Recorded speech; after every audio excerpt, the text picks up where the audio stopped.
जय श्री राधे राधे दोस्तों, आप सभी का आपके अपने YouTube चैनल अध्यात्म भक्ति में बहुत बहुत स्वागत है। आइए आज आप सब सुनेंगे माघ मास महात्म्य में 26वें अध्याय की कथा। अब तक यदि आपने पिछले अध्यायों की कथा का श्रवण नहीं किया हो तो चैनल पर वीडियो अपलोड है, आप वहां से पिछले अध्यायों की कथा का श्रवण कर सकते हैं। तो आइए सुनते हैं माघ मास कथा में 26वें अध्याय की कथा। तो बोलिए प्रेम से भगवान विष्णु की जय, माता लक्ष्मी की जय, सर्व देवी देवताओं की जय। विष्णु भक्त देवद्युति के मुख से तीर्थराज प्रयाग का दिव्य चमत्कारी पुण्य प्रभाव तथा केरल देशवासी ब्राह्मण वसु की मुक्ति के संबंध में सुनकर पिशाच ने प्रश्न किया, हे महात्मने, केरल देशवासी उस ब्राह्मण को किस प्रकार तथा किस युक्ति से मुक्ति प्राप्त हुई, यह प्रकरण मैं आपसे विस्तार पूर्वक सुनना चाहता हूँ। कृपा कर इसे विस्तार पूर्वक सुनाने का कष्ट कीजिए। पिशाच के प्रश्न को सुनकर महात्मा देवद्युति ने कहा, हे पिशाच, प्राचीन काल में केरल प्रांत में वसु नामक एक विद्वान ब्राह्मण निवास करता था। संपूर्ण शास्त्रों का ज्ञाता, वेदों का मर्मज्ञ और वेद पारागामी ब्राह्मण वसु यद्यपि एक विद्वान ब्राह्मण था, किंतु उसके कार्य पूर्णता अधर्मी तथा अनीति युक्त थे। वह दान, जप, तप, यज्ञ, हवन तथा ईश्वर भक्ति इत्यादि कोई भी धार्मिक कृत्य नहीं करता था। वह ना तो अपने माता पिता तथा गुरुजनों का आदर करता था और ना ही सेवा ही किया करता था। वह पूर्णतः अधार्मिक था। उसके अधार्मिक तथा अत्याचारी कृत्यों से उसके स्वजन संबंधी, माता पिता तथा गुरुजन इत्यादि सभी दुखी और असंतुष्ट थे। उन्होंने उसे सुधार कर सन्मार्ग पर लाने को अनेक प्रयास किए, परंतु उन्हें सफलता नहीं मिली। तब सबने मिलकर आपस में मंत्रणा की और उसकी समस्त संपत्ति छीनकर उसे घर से निकाल दिया। इस प्रकार परिवार से बहिष्कृत और घर से निकाल दिए जाने के कारण वसु पूरी तरह असहाय, दुखी और निर्धन होकर देश विदेश तथा प्रांत प्रांत भटकने लगा। वह निर्धनता, अशक्तता तथा एकाकीपन से दिन रात ही व्याकुल तथा दुखी रहने लगा। उसे भूख प्यास का कष्ट भी दिन रात सताने लगा। उसके दुखों की कोई सीमा नहीं थी और न कोई अंत था। इस प्रकार देश देशांतर में भ्रमण करते हुए तथा भटकते हुए वह किसी प्रकार विंध्याचल पर जा पहुंचा, परंतु वहां भी दुखों तथा कष्टों से छुटकारा नहीं मिला। गरीबी, रोग तथा भूख प्यास से व्याकुल रहते हुए इसी बीच वह दुर्भाग्य के संकट से भी घिर गया तथा इसी में एक दिन उसकी मृत्यु हो गई। कोई नाते, रिश्तेदार और धन आदि पास न होने के कारण उसका अंतिम संस्कार भी धार्मिक रीति से संपन्न न हो सका। इस प्रकार ब्राह्मण वसु की मृत आत्मा को सद्गति न मिल सकी। अंतिम संस्कार की क्रिया तो हुई ही नहीं, उसके कर्म फल भी दूषित थे। इन सब का परिणाम यह हुआ कि उसे प्रेत योनि को ग्रहण करना पड़ा। तब ब्राह्मण वसु की मृत आत्मा प्रेत योनि को प्राप्त कर वहीं विंध्याचल पर्वत पर रहने लगी। वहां पर वह प्रेत योनिधारी ब्राह्मण वसु शीत, ग्रीष्म, क्षुधा, तृषा तथा पीड़ा से बड़ा व्याकुल एवं व्यथित रहने लगा। वह सदैव ही दुखी होकर लंबी लंबी सांसें लेता हुआ जहां तहां हाय हाय करता हुआ भटकता रहता था। वह दिन रात ही व्याकुल तथा पीड़ित रहता था। उसे रंच मात्र भी सुख शांति नहीं थी।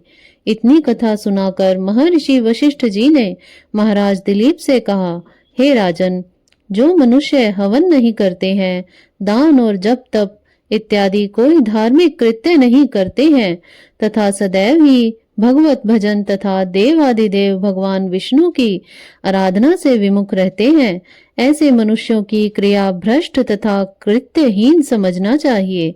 इसी प्रकार जो व्यक्ति पावन दिव्य तीर्थों का सेवन नहीं करते और वहां जाकर धार्मिक कृत्य नहीं करते तथा कभी भी भिखारियों एवं अभ्यागतों की सेवा नहीं करते तथा अन्न, वस्त्र, स्वर्ण, फल, मिष्ठान, जल एवं मणि इत्यादि का भी कभी दान नहीं करते, वे सदैव ही अधार्मिक तथा धर्म रहित माने जाते हैं। ऐसे लोक निंदित तथा धर्म वर्जित कृत्यों को करने वाले मृत्यु के पश्चात नरक यातना तो भोगते ही हैं। इनका पुनर्जन्म भी भूत, प्रेत, राक्षस, पिशाच तथा कीट पतंगों की योनि में होता है।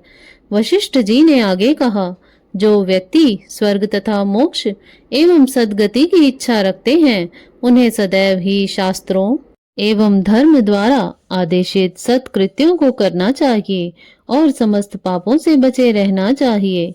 उन्हें दान, यज्ञ, जप, तप, पूजा पाठ करना चाहिए। सद्गृहस्थों को तीर्थ यात्रा, हरि कीर्तन और अतिथि सेवा करते हुए सदैव ही पाप कर्मों से बचते हुए शुभ कर्मों में लगे रहना चाहिए। कोई भी मनुष्य अपने किए हुए कर्मों के फल से बच नहीं सकता। उसे अपने किए हुए कर्मों का फल भोगना ही पड़ता है। धर्म के मर्म की चर्चा करते हुए महर्षि वशिष्ठ जी ने आगे कहा, ब्राह्मण, क्षत्रिय, वैश्य तथा शूद्र, इन चारों वर्णों वाले मनुष्यों को सदैव ही धार्मिक कृत्यों में लगे रहना चाहिए। समस्त प्रकार के अशुभ कर्मों से बचे रहकर पूर्ण धार्मिक तथा पाप रहित जीवन व्यतीत करना चाहिए। इससे उनका यह लोक तथा परलोक दोनों ही संवरते हैं और वे दुखों से मुक्त रहकर धन, वैभव, आरोग्य तथा सुख शांति को प्राप्त करते हैं। धर्म युक्त जीवन व्यतीत करने में ही समस्त प्राणियों का कल्याण है। महर्षि वशिष्ठ ने आगे राजा दिलीप से कहा, हे राजन, अब मैं तुम्हें केरल देश के उस प्रेत कायाधारी ब्राह्मण वसु की मुक्ति की कथा सुनाता हूँ। एक दिन एक धर्मात्मा पुरुष प्रयागराज में स्नान करके अपने घर लौट रहे थे। उसके साथ ही त्रिवेणी जल की 2 बोतलें भी थी, जिन्हें वह अपने साथ ले जा रहे थे। वह भागवत भक्ति में मग्न होकर भगवान का कीर्तन करते हुए चला जा रहे थे कि उसी समय वसु के प्रेत ने उसका मार्ग रोक लिया। वसु के प्रेत ने उससे कहा, हे ब्राह्मण, तुम्हारे पास जो जल की बोतलें हैं, मैं इनका जल पीना चाहता हूँ। इस समय यदि तुमने मुझे जल ना पिलाया तो प्यास से व्याकुल होकर मेरा प्राणांत हो जाएगा। याचना से भरा हुआ प्रेत का ऐसा आग्रह सुनकर उस धर्मात्मा व्यक्ति ने प्रेत से पूछा, घोर दुखों से दुखी, क्लांत, निर्बल, मलिन तथा वस्त्र रहित तुम कौन हो? तुम्हारे जर्जर शरीर में केवल प्राण ही अपना आभास देते हैं, अन्यथा तुम अत्यंत दुखी एवं कृशकाय प्रतीत होते हो। तुम्हें देखकर मुझे भय प्रतीत हो रहा है। तुम्हारा शरीर धुएं के समान काला क्यों है? तुम्हारे पैर भूमि पर क्यों नहीं ठहरते? तुम मुझे अत्यंत दुखी एवं अमानवीय दशा से ग्रसित प्रतीत हो रहे हो। तुम मेरे समस्त प्रश्नों का उत्तर देकर अपनी दशा स्पष्ट करो, ताकि मैं तुम्हारी कुछ सहायता कर सकूं। उस धार्मिक व्यक्ति से इन प्रश्नों को सुनकर उस प्रेत ने कहा, हे पुण्य आत्मा, जिन कर्मों को करने से मैं इस दुर्दशाग्रस्त स्थिति को प्राप्त हुआ हूँ, उनका सविस्तार संपूर्ण वृतांत मैं आपको सुनाता हूँ। ब्राह्मण होकर भी मैंने जीवन भर कोई सत्कर्म नहीं किया, जीवन भर किसी को कोई दान नहीं दिया और धर्म में कभी भी कोई रुचि नहीं दिखाई। मैंने अपने माता पिता तथा गुरुजनों की भी कभी कोई सेवा नहीं की। मैंने कभी भी घर आए किसी भी अभ्यागत का स्वागत सत्कार नहीं किया। मैंने जीवन भर स्वेच्छाचारी जीवन जिया था। मैं सदैव ही भगवान की भक्ति और पूजा अर्चना से विमुख रहा और मैंने जीवन भर अनेकों पाप कर्म तथा परपीड़न के कृत्य किए थे। प्रेत ने रोते हुए आगे कहा, हे ब्राह्मण, अब मुझे अपने पूर्व जन्म में किए गए इन समस्त पापों को स्मरण करके पश्चाताप हो रहा है। मेरे अपकर्मों के प्रभाव से मेरा ज्ञान, बुद्धि तथा विवेक पूर्ण रूप से नष्ट हो चुका है। मेरा दुर्भाग्य इतना बड़ा है कि इस वन में समस्त प्रकार के फल, फूल, कंद मूल तथा निर्मल जल से परिपूर्ण जलाशय विद्यमान होने पर भी मैं सदैव भूख और प्यास से व्याकुल होकर भटकता रहता हूँ। मेरे पाप कर्मों से मेरा दुर्भाग्य इतना प्रबल है कि मैं ना तो लताओं और वृक्षों के फल तोड़कर खा सकता हूँ और ना ही कंदमूल फल खा सकता हूँ। और ना ही पेट भरकर जल ही पी सकता हूँ। अपने पूर्व जन्म के पाप कर्मों के कारण ही मुझे यह प्रेत योनि प्राप्त हुई है। मैं सदैव ही क्षुधा, तृषा तथा पीड़ा से व्याकुल रहा करता हूँ। इस भयंकर दुखदायी प्रेत योनि में वायु ही मेरा जीवन का एकमात्र आधार है।